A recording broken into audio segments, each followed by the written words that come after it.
하나님께서 진리의 말씀을 나누어 공부하라고 그랬습니다. 디모데후서 2장 15절에 나와 있었죠. 그러나 큰 교계의 중심 세력들은 지금도 하나님의 주권을 부르짖고 있다는 것인데요. 이 우주 전체 만물을 창조하신 하나님의 주권이 있다는 것은 어린 아이들까지도 알고 있다는 사실입니다. 누가 몰라요, 하나님 주권을? The sovereignty of God. 그러나 성경 전체를 살펴봐도 하나님의 주권이라는 용어는 나오지 않는다라는 것이죠. 예. 성경에도 없는 용어를 그렇게 자의적으로 만들어냈다라는 것이 요즘 대부분의 교계에서 주장하는 그러한 전통으로 이어져 내려오고 있는데요. 주님이 그 빛을 이 세상에 남겨두셨기 때문에, 독생자이신 예수 그리스도께서 십자가의 보혈의 피를 흘려주셨기 때문에 누구든지 그를 믿는 사람은 값없이 믿음만으로 영생을 선물로 주셨다라는 것입니다. 그렇죠? 하나님은 현재 사탄에게 세상의 주권을 전적으로 허용하셨다라는 것이죠. 그렇기 때문에 이 세상은 지금 사탄이 주권을 잡고 흔들고 있는 시대에 우리는 살고 있다라는 것입니다.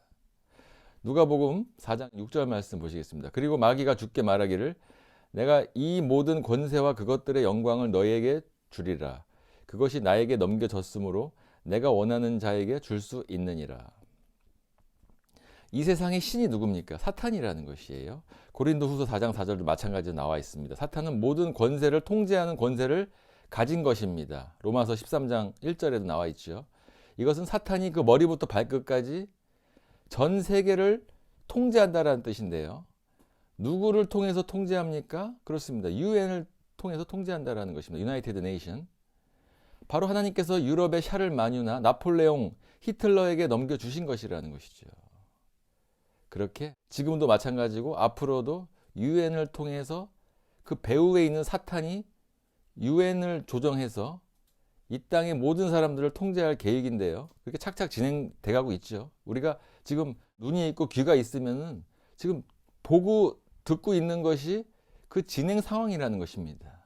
그래서 진짜 믿는 자만이 구원의 확신으로 우리 마음에 성령님이 들어오셔서 우리의 마음의 기쁨으로 우린 살아갈 수 있다라는 거예요. 진정한 그리스도인이란 이 약한 세상에서요.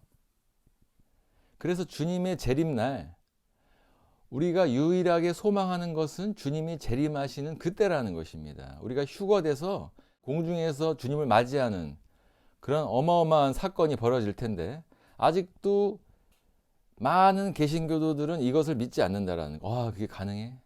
그게 현실에 맞아? 여러분, 성경을 믿으실 거면 확실히 믿으셔야 된다는 것이 데살로니가전서가 괜히 나온다라는 게 아닌 것이죠. 그렇죠? 그래서 어찌됐건 이 칼빈주의자는 하나님의 주권을 지금까지도 강력하게 주장함으로써 이 세상의 모든 것이 우리가 선택하는 것이 아니라 하나님께서 우리를 선택하셨다. 우리가 주님을 믿고 싶지 않은데도 선택된 자는 예정이 돼서 하나님이 그 목구멍에 믿기도 싫은 사람을 억지로 영혼을 받으라고 넣어주신다라는 거예요.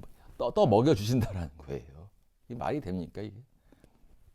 아니 칼빈을 믿지 예수님을 왜 믿어요? 그럴 거면 칼빈의 교리를 먼저 앞에 두고 성경을 해석하는 모양새거든요. 가정화된 철학을 가지고 성경을 바라보는 거예요. 그 자들은. 우리나라의 현대 개신교의 역사가 어떤 건지를 우리는 아셔야 된다는 거. 잘못된 복음이 들어온 거예요. 하여튼 지금 오늘 그 주제는 그게 아니고요. 어찌됐건 그래서 우리는 이 나누다라는 성경 공부의 지침을 무조건 받아들여야 되겠다라는 것이죠.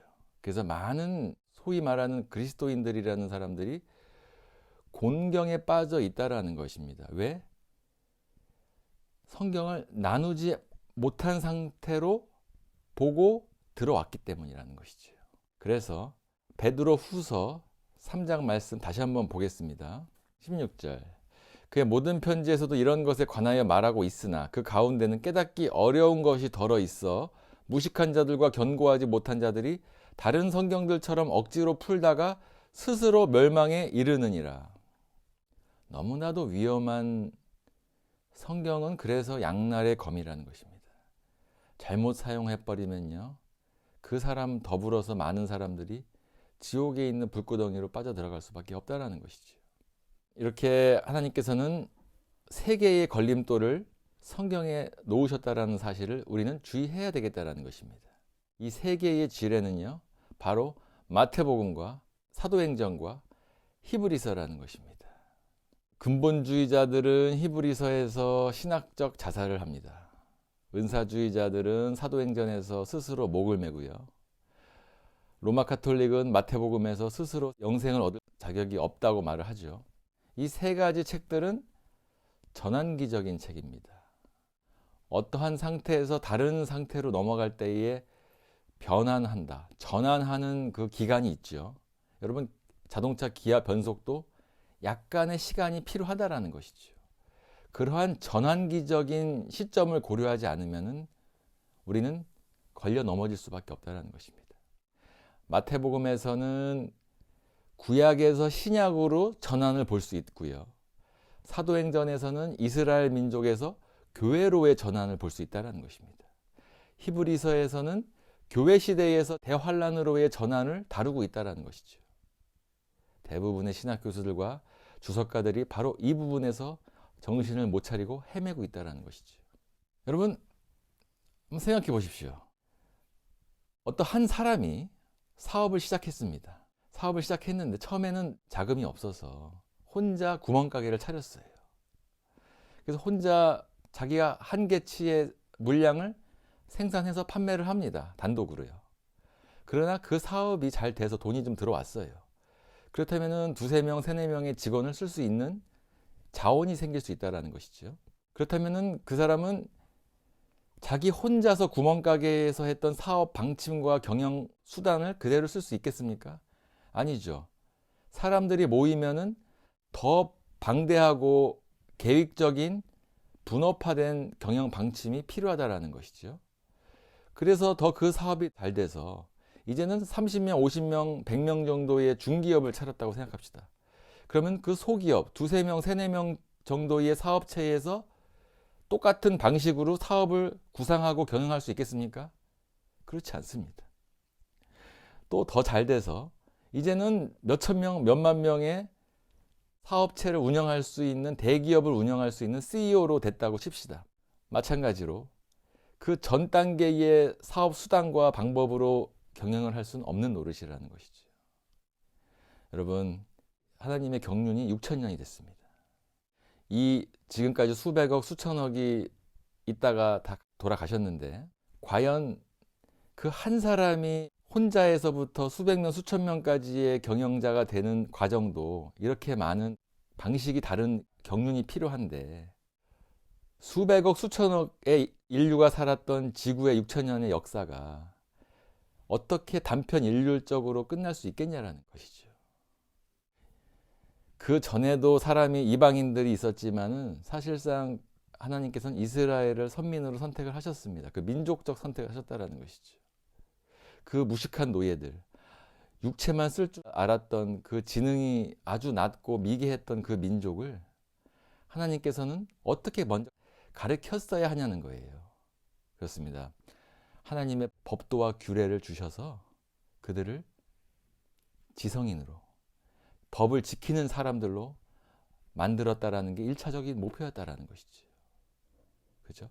하나라도 하나님이 기뻐하지 않으시고 거룩하신 하나님께서 범접할 수 없으신 지옥에 한 명이라도 보내지 않기 위해서 그때그때 맞게 주신 하나님의 경륜을 사람들은 하나의 통전적인 그런 하나의 구원관만 가지고 성경을 보고 있노라면 정말 무식하다라는 것이죠.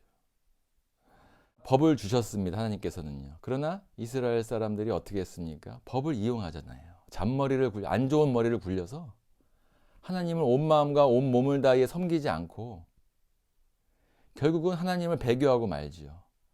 그래서 이방인인 우리가 그 선물을 유대인들 때문에 받게 됐다라는 거예요. 지금도 마찬가지지 않습니까? 지금 법망을 이용해서 대통령을 위시해서 고위공직자들 지금 법을 이용해서 다른 이상한 행태들을 취하고 있지 않습니까? 뉴스를 켜보면 다 보이시잖아요. 지금 대한민국이 딱 그 꼴이라는 것입니다. 어찌됐건 이 문제는 이 세 가지, 마태복음, 사도행전, 히브리서, 이 문제는 간단히 해결될 수 있습니다. 마태복음과 사도행전과 히브리서에서 바울 서신의 교리들과 교리적으로 일치하지 않는 진술을 발견하면요, 그것은 교회 시대를 사는 그리스도인을 대상으로 기록한 교리적인 진술이 아니라는 것입니다. 간단하죠? 여러분, 그리스도인이 나왔다라는 것입니다. 그리스도인이 언제 나왔습니까? 그리스도인은 사도행전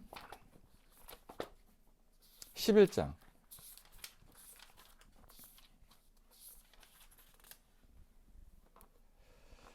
26절에 나와 있는데요. 그를 만나 안티옥으로 데리고 오니라. 그리하여 그들이 1년 내내 교회와 함께 있으면서 많은 무리를 가르치니 안티옥에서 제자들이 처음으로 그리스도인이라고 불리더라.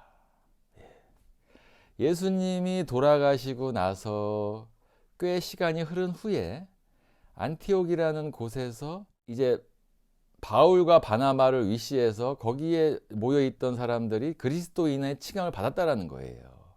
그것이 공식적인 성경의 기록이라는 것입니다. 그러면 그 전에 예수님이 살아계셨을 때라든지 구약에 있었던 이스라엘 백성은 그리스도인이 아닌데도 마치 예수를 믿고 구원을 받았다라는 식의 구원관을 지금까지를 말하고 있다라는 사람들은 누구냐라는 거예요. 그 사람들은 그리스도인을 왜 써요? 그때 당시 사람들을. 그리스도인은 이때 사도행전 11장에 이때에 나왔다라는 것이죠. 그러면 성경의 사도행전에 나와 안티옥의 바울 때의 그리스도인 호칭을 썼는데, 그러면 괜히 성경이 이때 그리스도인이라고 썼겠냐라는 것이죠. 성경대로 믿으셔야 된다라는 거예요. 그렇다면은 그러면은 그 소위 말하는 칼빈주의자들 말대로 66권의 구약에서는 십자가에 달리신 예수님을 보고 구원받고 신약에 와서는 십자가를 돌아서 예수님을 믿고, 그러면 66권의 이 벽돌책이 왜 쓰여졌냐라는 거예요. 단순하게 한 줄로 쓰면 되죠. 예수 믿고 천국 가세요. 하나님이 엉터리십니까? 이런 66권의 벽돌책을 우리에게 주신 이유가 뭐냐는 거예요. 그렇지 않다라는 것입니다. 이런 상식이 없어요. 마태복음에서도 그리스도인을 위한 영적인 진리들이 있습니다. 영적으로 지금 시대에도 적용될 수 있는 영적인 진리들이 많다라는 것이죠. 지금 우리는 영적으로 마음으로 주님을 믿는 시대에 살고 있기 때문이라는 것입니다. 사도행전에서도 마찬가지로요. 그리스도인을 위한 영적인 보화가 있습니다. 히브리서에서도 그리스도인을 크게 세워주고 용기를 북돋는 말씀들이 있다라는 것입니다. 또한 바울 서신의 교리가 이러한 책들에서 나타나는 경우도 있습니다. 그러나 만약 문제가 되는 특정 진술이 바울이 로마서에서부터 빌레몬서까지 기록한 것과 반대된다면 교회 시대에 적용되는 교리적 진술이 아니라는 것입니다. 그러므로 신약 성경을 공부할 때 우리는 주의해야 되겠다는 것입니다. 성경, 즉 홀리 스크립처는 성스러운 하나님의 말씀입니다. 이것을 함부로 다루는 것은 스스로의 안녕을 위태롭게 하는 행위라는 것이죠.